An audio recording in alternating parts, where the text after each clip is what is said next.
Yes. Your blog for The Guardian, are you enjoying it?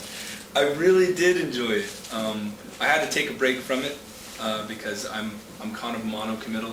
I don't multitask at all. So I kind of have to do things fully, and I got distracted by tour. But I really enjoyed it. I was stunned by the. I almost felt like I was being fed softballs by people who were pretending to be idiots with the response columns. But I think they're actually that stupid. That made me also really happy because they weren't American. So I'm glad that we're all stupid. Because a lot of the comments were, shocking. I really far below what I would have expected. I was attacked for my punctuation. That was literally some of the dumbest shit I've ever read in my life. So I was really excited about it, and also deeply sad. The optimistic part of me took a big blow, and the evil part of me was filled with glee. So the yin and the yang were swirling. Yes. A couple days after Sound of Silver came out, somebody on the internet posted a complete album of remixes of every single track. The same day, actually. Was it the same Yeah. day? Are you cool with that kind of thing? Do you find it homage or? I'm not mad at it. Or did you do it yourself? I had someone do it as a way of ploy, and then we were going to fight it out in the courts, but I realized that then they just burned all the documents where I told them to do it, so I could be actually sued. No, it was done by some people. I got a CD handed to me right before it was released by somebody who knew them, who was like, these people are really cool, and it's free, and I think they have donations to Oxfam. Although I'm a Medicine Sans Frontières person myself. It's actually true, and because 87% of your money goes to actually directly to care. It's a really good cause. Oxfam's good. Don't get mad at me. But yeah, I'm not mad about it. I have never heard it, so I can't speak on the quality. And it doesn't seem to be something I'd be too worked up about. I actually work for Oxfam, so they're kind words. Do you really? Yeah. Really? I'm their music outreach guy. Is that true? Yeah. What's the percentage? I don't know a lot about Oxfam. It's super high. So Good. I don't know exactly because it fluctuates, but it's comparable. Awesome. A friend of mine's a doctor, and he worked for Doctors Without Borders, and so I was, that's typically where I'm. Cool, thanks. I'm not against, I'm not going to fight it out for Understood. causes. Okay. Sorry. Oh, sorry.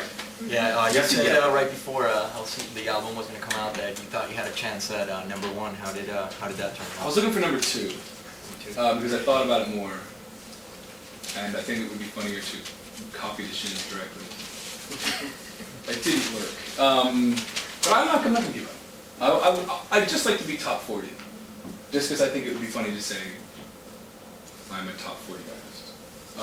Especially when people don't know who you are, and I could think, well, I'm a Grammy-nominated top 40 artist. And it's also what you can use when you later on in your career falls apart and you sell stuff on TV.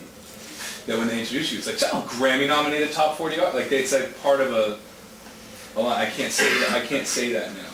So until then, it's sadder. Until then, like it just sounds a bit sadder. What you'd say about you'd just be a musician or recording artist. Which always, if they can't say something like top something, it's sad. Multi-platinum is another one that that's a great thing to say. People say that. They say that when you have never heard of the person. As a way of just proving that they're for real. But there's very little way to prove that I'm for real, so we have to keep struggling on. I think we were 40-something. 46. I think 41 would have been funnier and sadder. And I would have bought the extra, 800 copies just to get myself to 41. Just to be... but we'll see. We'll see. When we have that huge ad campaign. But it's all going to change. It's all going to swing. Right? That's coming, Oh yeah. It's a couple $1 billion on ads. It's always the best way to spend money. If you were invited to do an MTV Unplugged session, would you accept? We're not really that unplugged. So here. How many songs would I have to do?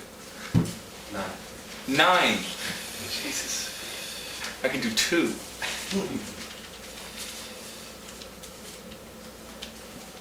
I would probably say no. I don't think we'd be very good at that. I would find it kind of embarrassing. But I could emote, and I could say the letter T with a TS, which is what you do when you're a singer-songwriter.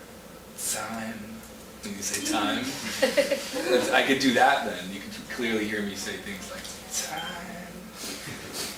And I could squint. But outside of that, there's nothing that really compels me. Oh, that would be so desperately sad. You're gonna just get some bongos in there, just kind of approximate it. I could. The whole thing would.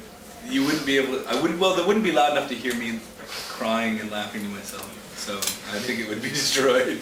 The audience would all be sitting absolutely sounding for it. Yeah, I don't know. I don't do too well with the quiet respect stuff.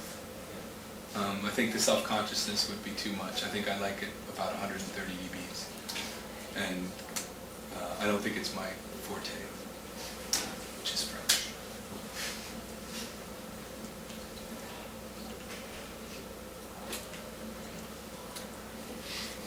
You don't have to ask me.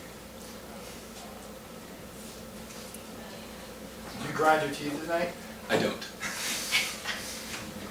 I'm pretty, I'm a good sleeper. Solid sleeper. 6 hours. 8 if I'm sick.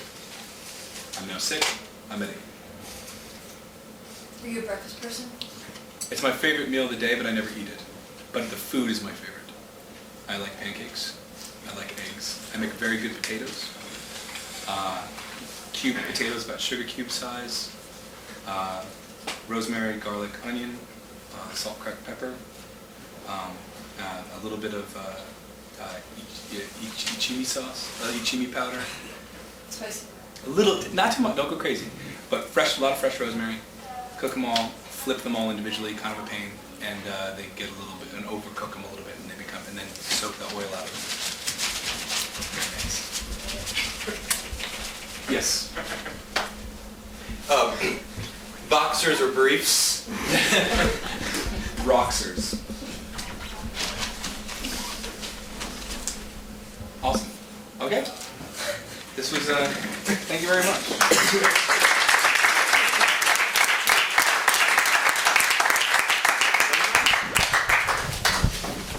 This will be coffee.